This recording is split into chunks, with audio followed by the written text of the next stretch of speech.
السلام علیکم ورحمۃ اللہ وبرکاتہ۔ ندامت کے آنسو۔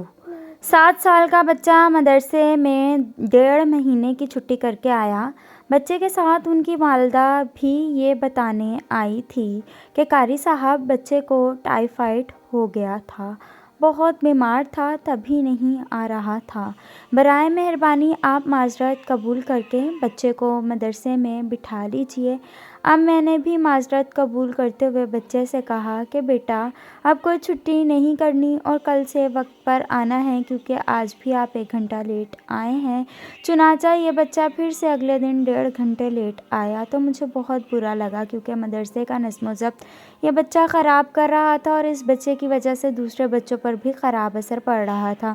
تبھی میں نے اس بچے کو احساس دلانے کے لیے کہا کہ بیٹا اب آج بطور سزا کھڑے ہو کر ہی پڑھیں گے۔ جب یہ بچہ اپنی جگہ پر گیا تو میری طرف روتی آنکھ سے دیکھنے لگا، حالانکہ میں نے تو کوئی سختی نہیں کی تھی، صرف کھڑے ہونے کا کہا تھا تاکہ بچے میں احساس پیدا ہو، لیکن بس اتنی سی بات پر یہ بچہ جب آنسوؤں سے رویا تو میرا دل ہل گیا اور میں نے فوراً بچے کو بٹھا دیا اور پیار سے یہ کہا کہ اچھا بیٹھ جاؤ اور کل سے وقت پر آنا۔ اس واقعے کو گزرے 2 دن ہو گئے ہیں اور میں یہی سوچ رہا ہوں کہ میں ایک عام سا انسان ہوں، لیکن کسی کو روتا دیکھ کر میرا دل ہل جاتا ہے۔ تو جس اللہ نے مجھے اس طرح بنایا ہے تو وہ اللہ بھی ان آنسوؤں کی بڑی قدر کرتا ہے۔ تبھی ہر گناہ کے بعد ہمیں رونا چاہیے، اگر رونا نہ بھی آئے تو رونے جیسی شکل بنا لینی چاہیے، پھر ہمارے نامہ اعمال میں یہ لکھ دیا جائے گا کہ ہم نے ندامت کے بعد سچے دل سے اللہ سے یہ کہا تھا کہ یا اللہ میرے گناہ کو معاف کر کے آئندہ مجھے اس گناہ سے بچا لیجیے گا، اللہ تو مہربان ذات ہے۔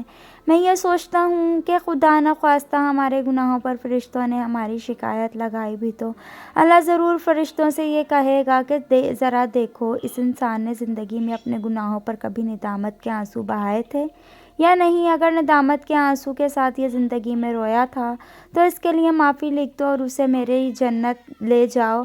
سب دوست ایک بار درود شریف پڑھ لیں۔ فرینڈز، اسٹوری اچھی لگے تو چینل کو سبسکرائب کریں۔ ملتے ہیں نیکسٹ ویڈیو میں۔ اللہ حافظ۔